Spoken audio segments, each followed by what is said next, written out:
he will play for the Phoenix Fuel Masters. Wala talagang extraordinary player who will land the post for this team. Again, what they need is rim protection, and they are hoping that si Arnold will be able to provide that. You want to be able to contribute. You want to be able to run. You want to be able to run that system. Coach really wants to understand being an undersized big man in the league. But he'll be able to really teach you as well kung kinakailangan mo gawin para makatulong sa depensa, sa depensa, and really again, exciting times for Phoenix and Arnold.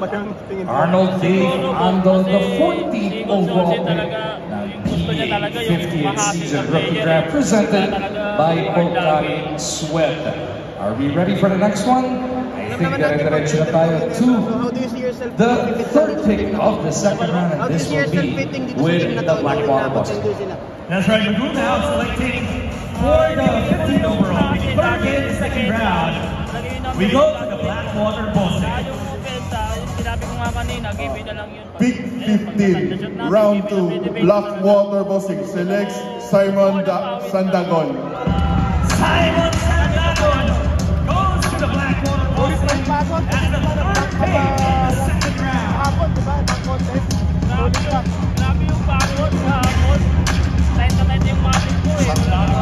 6'5"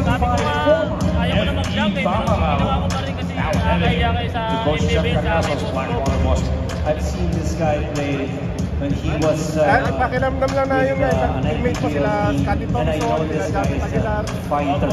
What you like about him is he can defend even the third player, and he is strong enough to defend a big man. This guy does not give up. Another brilliant acquisition for Coach Jeff Carrasco. Dahil ito mga kailangan nila eh. Yung isang manlalaro that can change the game, not necessarily on the offensive end, but someone who can be a game changer defensively.